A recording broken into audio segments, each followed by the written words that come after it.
Ровно год назад глава Республики Саха-Якутия Айсен Николаев объявил 2022 год Годом Матери. В своем послании Государственному собранию Ил-Тумен глава Якутии отметил особую роль женщин в жизни каждого человека. В Год Матери, сказал глава, мы должны поднять в обществе широкую волну уважения к женщине, уважения к матери. Ведь в счастье всех матерей Якутии заключается счастье всего общества. И это вполне справедливо. Ведь семья, как гласит старая истина, это главная ячейка общества. Когда в доме находятся два любящих сердца, мамы и папы, то в какой-то момент рядом с ними появляется комочек счастья. Особенно этот комочек волнует сердце матери, для которой ее ребенок – это всегда Божья искра. Сегодня в заключительном выпуске уходящего года мы вспомним наиболее яркие эпизоды из наших фильмов, посвященных матерям. Каждая история по-своему интересна, трогательна, а иногда и драматична. Ведь жизнь никогда не бывает ровной. В ней всегда найдутся причудливые или даже резкие повороты. Но каким бы крутым ни был вираж на жизненном пути наших героев, рядом с ними всегда были их мамы. Когда в семье рождается ребенок, все ждут счастья.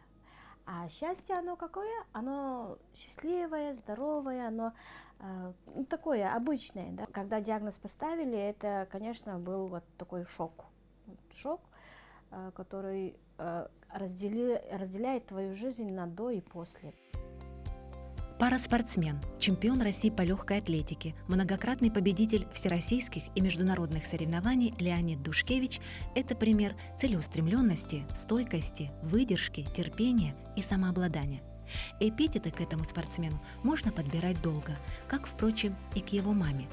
Однако роковую роль в их жизни сыграли всего 3 буквы. Детский церебральный паралич. Просто от самого слова паралич тебя саму парализовывает. Весь мозг твой перестает думать, вот, потому что страшно, да, когда впервые вот слышишь какие-то диагнозы, когда впервые слышишь какие-то вот эти моменты, мгновения.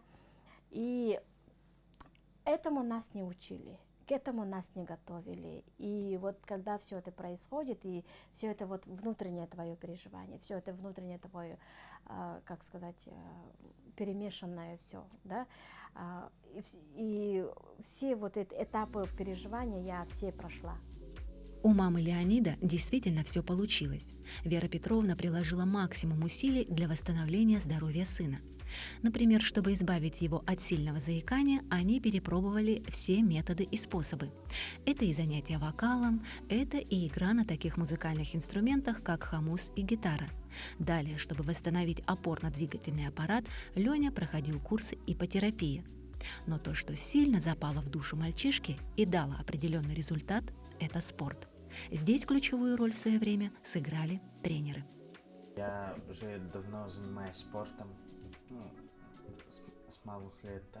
Начиная с тренажерного зала Мадун. Вот. Я туда ходил, тренировался. Вот. И под руководством Виталия Николаевича Давыдова, он сейчас старший тренер Республики России по пауэрлифтингу.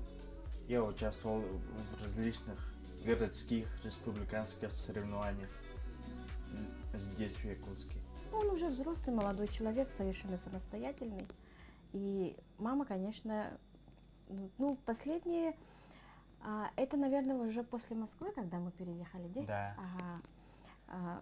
Уже как-то чувствуется одиночество такое, вот, да? Не за кем заботиться, короче.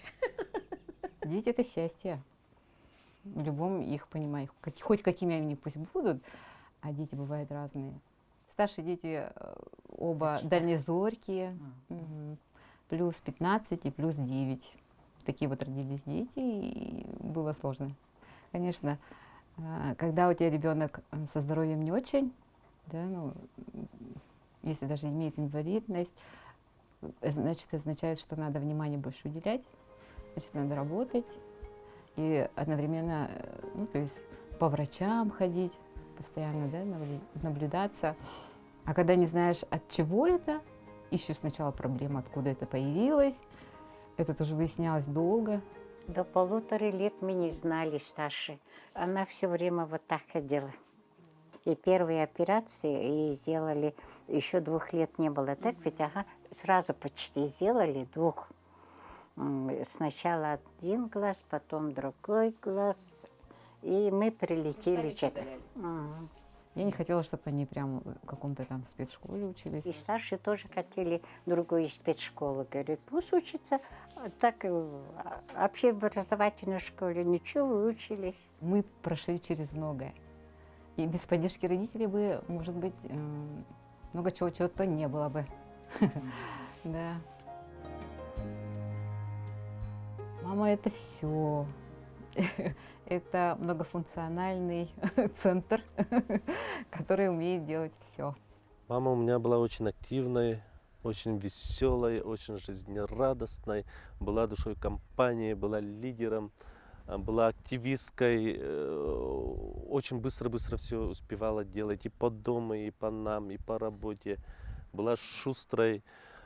Ну вот, мне говорят, что я на нее похожу. Ну вот родные говорят, ага, что темперамент такой, как у мамы, да.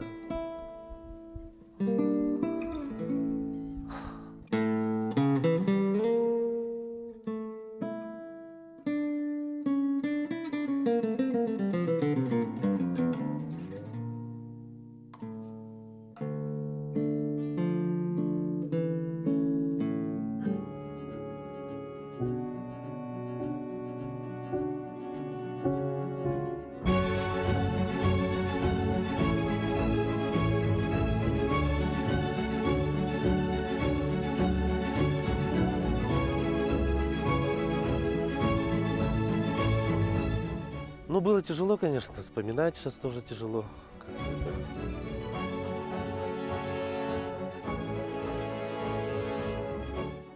Все проходит.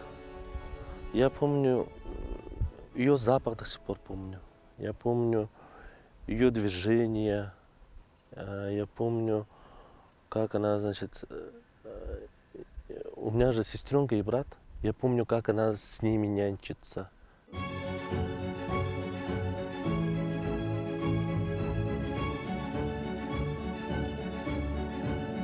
Сейчас вот наша тетя, мама, да, она для нас вообще теплота, душа, сердцевина нашего всего, вот, да, наших родственников. И самый теплый, добрый человек, с которым, ну вот я не представляю, как вот без нее, да, если бы ее не было, допустим. Она у нас лидер, она все решает, она у нас и голова, и шея, и плечи, и все на свете. И сердце, и душа, и теплота. И друг, и наставник, и советчик, и самый родной сердце человек.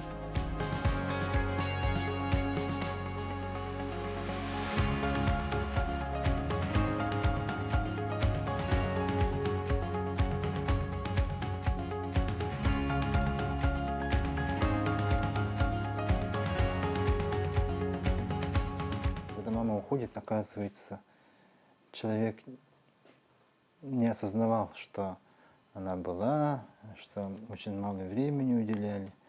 Да, мне вот очень это жалко. Но она гордилась, что я стал уже медийным человеком, уже все узнают.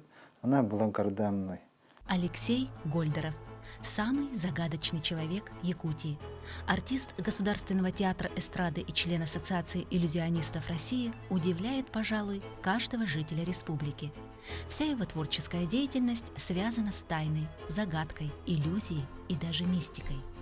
Обычный парень из далекого северного Верхоянска вырос в простой рабочей семье. Именно поэтому родители всегда мечтали, чтобы все дети выросли образованными, достойными людьми. Каждый раз перед выходом из дома мама благословляла детей на удачу. К сожалению, к себе привлечь фортуну она не смогла. Тяжелая продолжительная болезнь унесла ее жизнь на небеса. Детство Алексея было нелегким. Первое испытание пришлось пройти в подростковом периоде, когда мама и папа решили расстаться. Второе, когда Алексей навсегда потерял своих сестренок. Но на самом деле очень сложно об этом рассказывать, так как они были разведены, и у меня был отчим тоже был. Это были уже начало 90-х, и были сложные времена. И мама тогда еще тоже не работала, она на декрете была. И бабушка только работала, она была охранницей. Склад от комбикорма, овса. И она как рассказывала, она мешки вот так чистила, да, отбивала от пыли, мяла шкуру сахатого, оленя.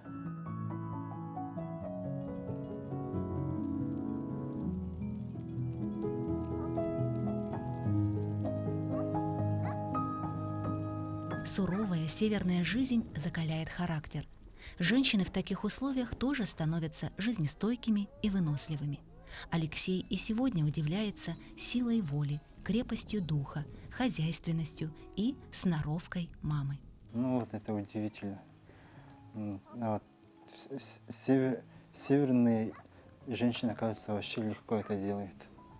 Она разделывала наши добычи, да, там утку, зайца. Она это делала за 5 секунд. Я удивлен, что сейчас, простите меня, что вы, возможно, тоже ноете, когда вам надо утку, да, либо разделать там любое мясо, но моя мама это все делала за 5 секунд. И она так ходила с ножом. Что еще есть? Ну вот она была вот так боевая, но была, никогда не сдавалась, всегда была оптимистичной. Я сейчас только осознал, что, оказывается, я весь мать. Вот. А до этого я не знал, почему я такой. Я ее очень сильно люблю. Спасибо ей за меня. Она бы, наверное, вдохновляла бы еще и еще.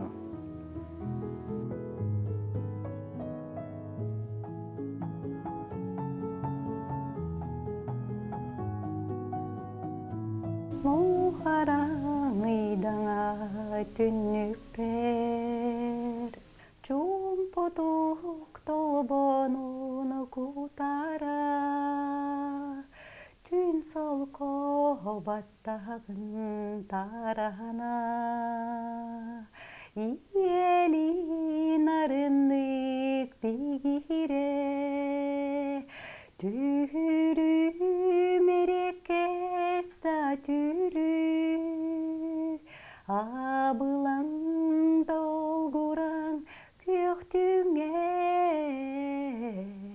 арылхай чагылхай сибекким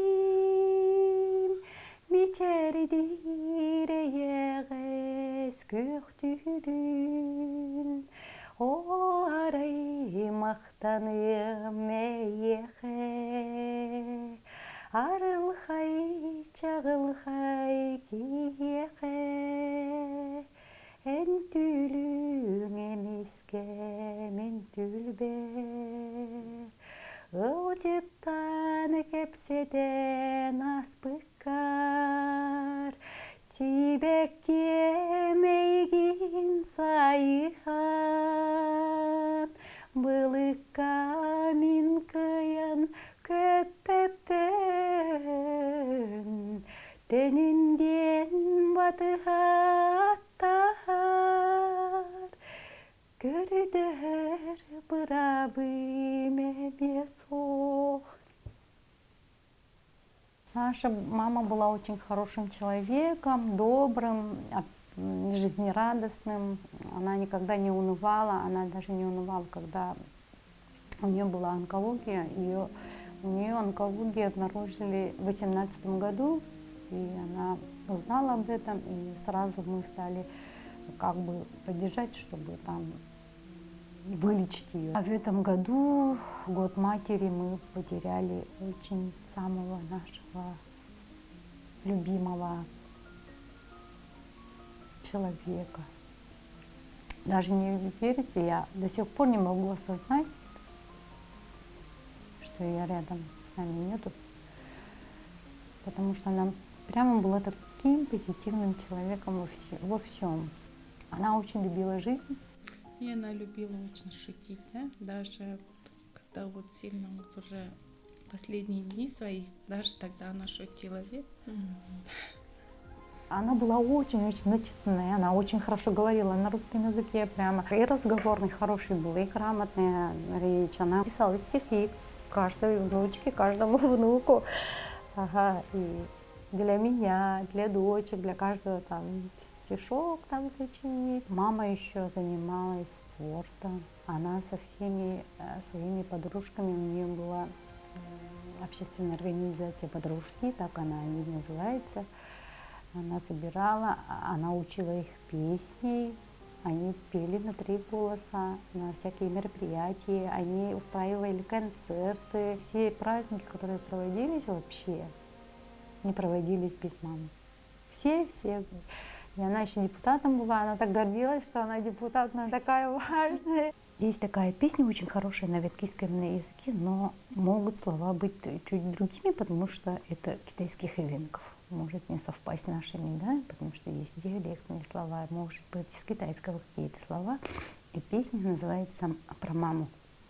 Там поется о том, что мама старая стала, больная, и каждого ребенка, который к ним... Я их нянчила, говорит мама, когда они были маленькие, красивые, а сейчас они нянчатся мамой. Есть такая хорошая песня. Гучее канми, танпуада хомотя, мина мила мисянаде, танпуада хомотя. Гучее канми, танпуада хомотя. Моделькатен кевени, модулькаки хукаки.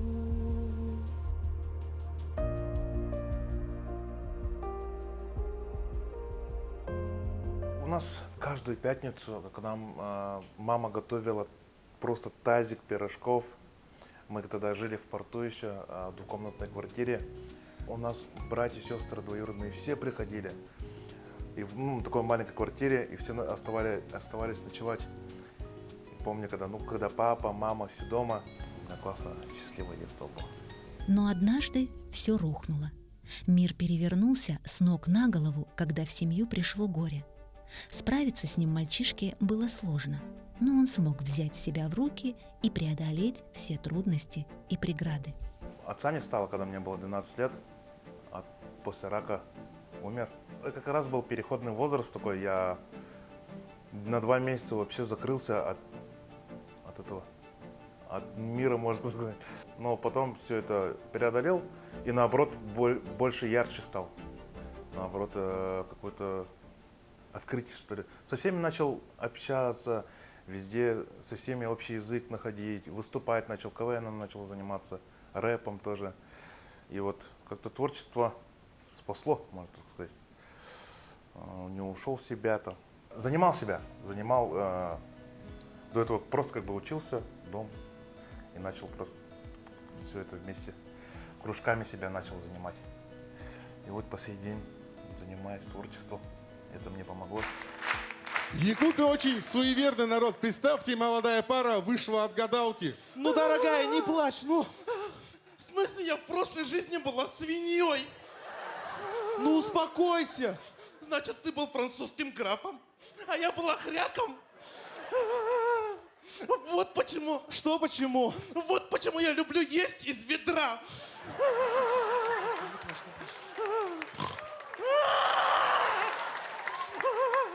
Молодые люди, извините, я все перепутала. Вы были принцессой. Ой, спасибо. Не за что. Вы сейчас свинья. Мама вообще на КВН, иди туда, но все время не говорила сиди дома. Иди, главное, иди. Детям же многим типа запрещали гулять даже, а мне наоборот говорили: Виталий, ты что сидишь дома, иди гуляй, вот иди занимайся чем-нибудь. Вот классно. Так получилось, что горе в семью Щукиных постучалось и во второй раз. Стойко выдержав очередное испытание, Виталий и здесь не опустил руки. Теплые воспоминания о родителях давали ему надежду и веру в лучшее будущее. Мама не стала, когда мне было 23 года, тоже как-то резко болезнь, после болезни, почки, да? Сахарный диабет еще. Сахарный диабет еще, ну, это все. Ну, это, понимаете, на маму большой груз, когда после отца не стало. Мама вообще до этого была хозяйкой, домохозяйкой, готовила, стирала, ну, все домашние дела, отец работал. И когда отца не стало, все бизнесы, все это пришлось маме самой, как бы по документам все это бегать. Все равно все сказалось. Нормально справились.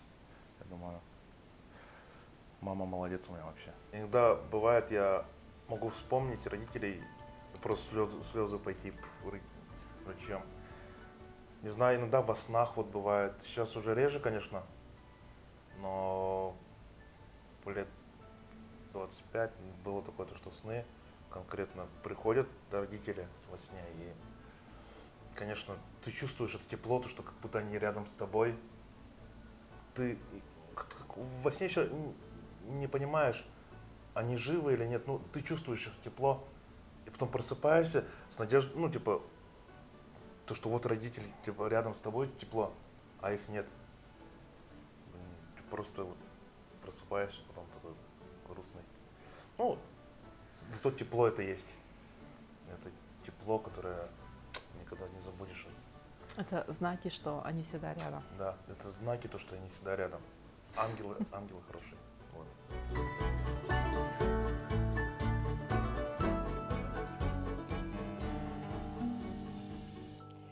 Давно ли песни ты мне пела,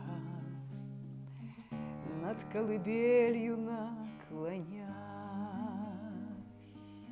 но время птицей пролетело, и в детство нить оборвалась. Поговори со мною, мама, о чем-нибудь поговори. До звездной полночи, до самой, мне снова детство подари. Яна Угарова, известный в республике и за ее пределами журналист. Сегодня она возглавляет главный глянцевый журнал Якутии «Журфикс», так полюбившийся жителям республики. Яна – разносторонняя личность, человек со способностями и интересами из многих сфер деятельности. Поет, пишет романсы, дает музыкальные концерты, ведет свой интернет-канал. Благодаря своей профессиональной деятельности и расширенному взгляду на мир, Яна имеет свое четкое мировоззрение, при этом всегда рассматривает проблемы и возможности под разными углами. Кроме этого, Яна прекрасная мама и замечательная дочь. Я не думала, что она будет журналистом, она думала, что музыкантом. Все время пела, плясала в школе, в детсаде тоже. Потом один раз она написала сочинение «Мое отношение к березе». Это в 2 или 3 классе. Ой, березу она очень даже полюбила, эту березу. Когда вот идет лес, все время одни сосны у нас, да, а внутри одна береза. И любовалась этой березой. А потом это на следующий год пошла, а береза плакала. Вот когда режут, да, березу, а там течет, сок течет. И вот она об этом очень так, даже я вообще не знала, что она так пишет. Мама, будучи журналистом, проникшись красивыми образами и сравнениями в сочинении дочери, сразу почувствовала, что в ней есть задатки к писательству. Поэтому, когда подвернулся случай, мама к этому уже была готова и применила материнскую хитрость, впоследствии сыгравшую главную роль в выборе профессии. Как получилась моя первая публикация, она сказала, что выручи нас, пожалуйста, у нас тут слетела одна заметка, а день учителя приближается, давай ты напишешь про учителя. Вот напиши как сочинение, да? Вот. Естественно, мне хотелось выручить маму, ее коллег. Я написала сочинение про свою любимую учительницу русского языка и литературы. И вот когда мама принесла вот эту вот газету, заметка, и там написано «Я Угарова», все, вообще это как бы сердце мое ёкнуло. Это было ужасно приятно. Вот. И в следующие разы я уже выполняла ее вот эти вот поручения, просьбы легко. То есть, потому что мне хотелось увидеть свое имя в газете. Это хитрость, наверное, такая. Вот так потихоньку, вот мама как-то так незаметно приобщила меня к этому.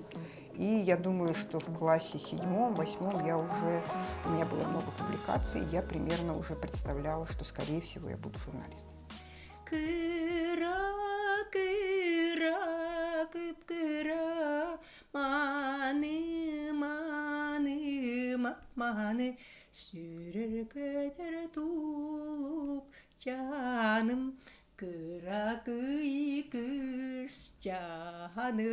Она у меня одна.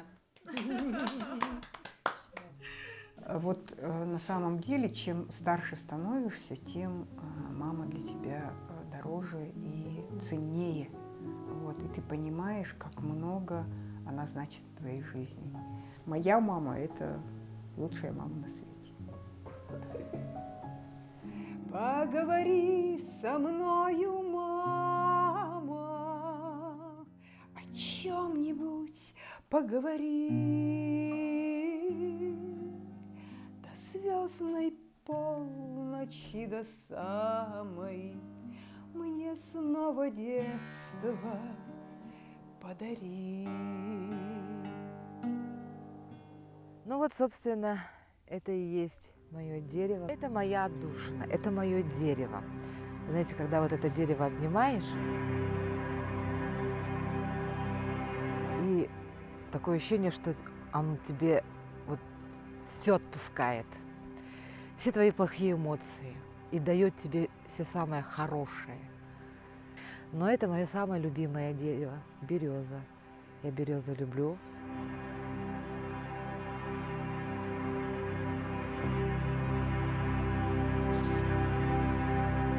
Красота.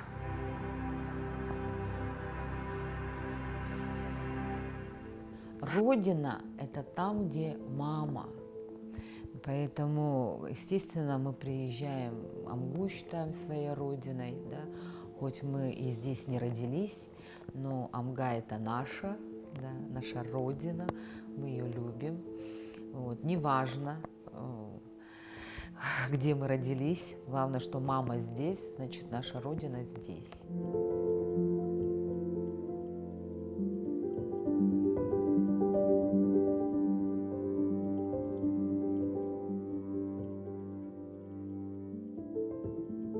Мама, конечно, всегда ждет, всегда. Дети все равно остаются все равно как маленькие. Такое чувство, нежность, это просто то, что вот дети пришли к тебе, ради тебя приехали посмотреть, увидеть, ну и поцеловать. Вот, очень радостная. Я маме благодарна за все, что она вложила в меня в качестве доброты, да, потому что, несмотря на то, что, может быть, со стороны я выгляжу такой строгой и жесткой, про меня говорят, я очень даже мягкий и добрый человек, да, а это все качество мамы. Мама у нас очень мягкая, очень добрая. Она вот плюс, да. То есть если папа минус, то она точно плюс, да. Если папа требует, то она немножко смягчает. Требовательный был папа. причем чрезмерно, наверное, требовательный, что хотелось всегда показать папе, что вот я примерная, я хорошая, я умная, я талантливая. Мама никогда не говорила: сделай вот так, тогда будет вот так вот правильно. Ага. Как-то я не помню, чтобы мама мне говорила: так не делай, или вот так делай, да, вот такого у нее нет. Она больше слушала. Мама всегда вот тихо, молча просто меня поддерживала. И, конечно, хотелось, чтобы мама была всегда рядом. Мудрость Валентины Афанасьевны не знает границ. Она проявлялась и в работе, и в быту, и в воспитании 3 детей. Сегодня все они состоявшиеся и уважаемые люди. Сын Алексей Наговицын – полковник в отставке. Дочь Надежда Алексеева – завуч Амгинской музыкальной школы. Татьяна Чаранская – востребованный режиссер. Несмотря на то, что Валентина Афанасьевна уже давно бабушка и прабабушка, а ее дом полон внуков и правнуков, сама она по-прежнему ощущает себя маленькой девочкой, беззащитной, робкой, все еще нуждающейся в поддержке самого близкого и дорогого человека – мамы. Моя мама – моя гордость. До сих пор она меня учит курду, как будто говори так, не делай так. Вот. До сих пор.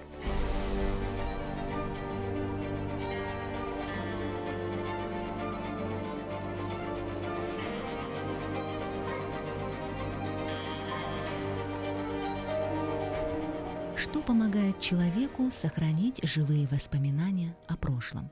Конечно же, это истории. Печальные и грустные, веселые и забавные.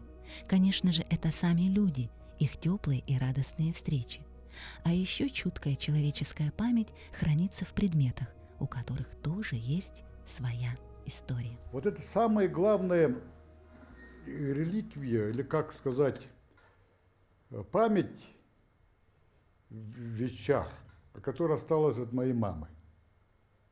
Конечно, есть, но это, я считаю, самое символическое, потому что это как раз вот аптечка вот фельдшера, деревенского фельдшера.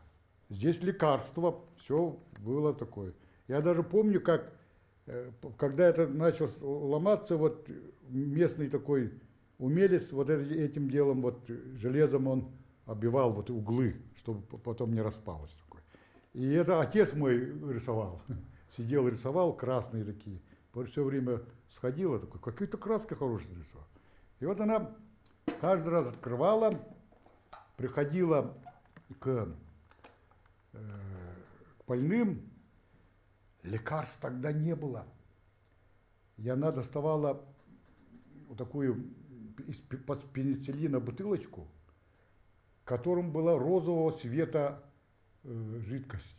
Это она туда, оказывается, наливала марганцовку. И потом давала, сказать, пейте по 5-6 капель, и вы выздоровеете. Когда лекарств не было. Когда были лекарства, конечно. И какая она. Вот. И это очень, очень помогало людям. Но самое интересное, вот здесь она мне оставила вот такую интересную такую. Вот. Это первая распашонка моя, которую она сама шила. Вот распашонка, она шила, она сохранила это.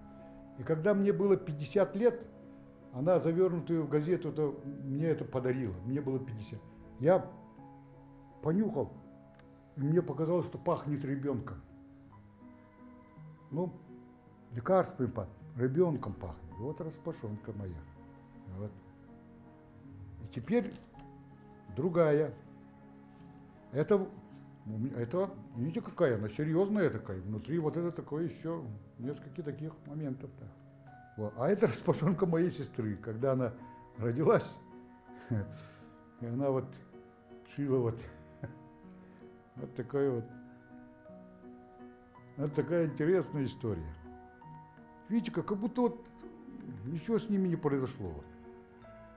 Я вот смотрю и думаю о сестре, вот думаю о маме, которая вот как какая-то вот, как она так смогла. Вот эти распашонки. И этим распашонкам сейчас 70 лет. Кто через 70 лет может услышать свой запах, новорожденного свой запах? Кто может в этой жизни услышать? Я не знаю. Вот мама вот смогла мне такое счастье дать. Закрываем. На самом деле, ближе мамы у человека нет никого. Там понятно, отец, там от отца идет, понятно, что сестра, понятно, супруга, дети, но это великое явление, как мама, которая тебя выносила эти 9 месяцев. И она обязательно разговаривала с тобой. И поэтому, видимо, этот разговор, он продолжается всегда. Потому что ты, когда находишься внутри мамы, и ты там становишься потихоньку человеком, вносит в твою душу ум, тело. Вот. Поэтому для меня вот мама самый близкий человек. В культуре, в искусстве, в литературе, в поэзии слово «мама» «я» – это священное. Священное слово. Это священный человек, святой человек. Своей жизнью она осветила мою жизнь. Своей жизнью она открыла передо мной многие-многие двери, ворота в души других людей.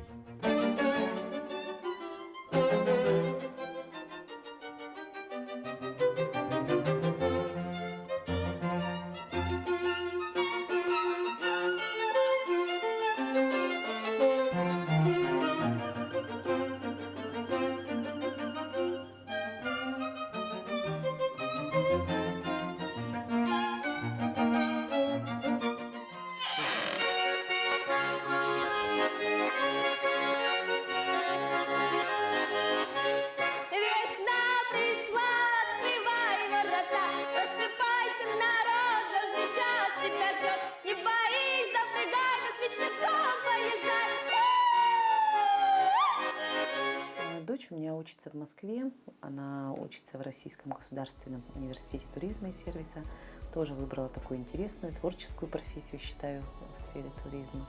Ну, когда я создала молодежный ансамбль потомков государевых ямщиков «Ямская гармонь», тут даже мы не думали о том, что вот дочери там не будет. Я взяла себе дочку, говорю: Анюта, будешь у меня петь со мной в ансамбле. Не оговаривалась абсолютно. Ну а сын, я разговариваю сейчас с ним, ему сейчас 14 лет, но я думаю, что он будет полицейским. Да, в органы внутренних дел пойдет, потому что он сейчас очень много интересуется, занимается в образцовом танцевальном ансамбле «Сюрприз», танцует. И петь может. Да, и петь может, да. Он еще маленький был и написал мне открытку с днем рождения. В день рождения приходит в Дом дружбы, приходит и открытку дает, и написал: бабушка, у тебя трудная работа, но веселая жизнь.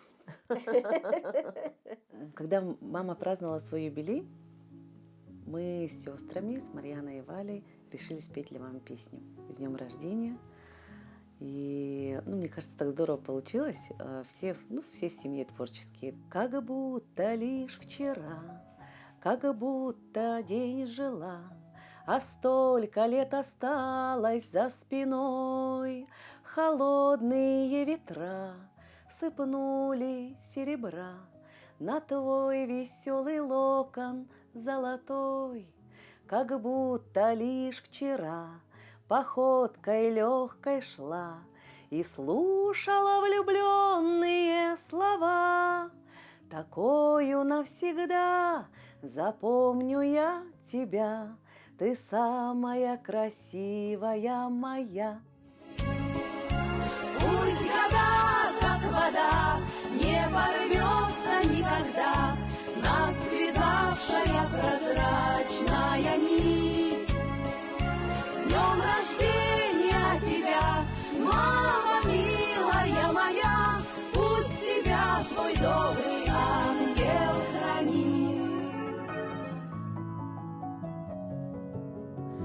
Иметь ребенка – это истинное богатство, а быть мамой – великое счастье. Так считают все наши герои. Так есть на самом деле. Поскольку семья в жизни каждого человека – это крепкий тыл и опора, то мама в этой цепочке человеческих ценностей играет самую важную роль. Создает уют, хранит очаг, воспитывает детей. Мама, словно ангел-хранитель, оберегает от напастей, вовремя дает добрый совет и всегда рядом. Ну а если вы не верите в ангелов, просто посмотрите в глаза своей мамы.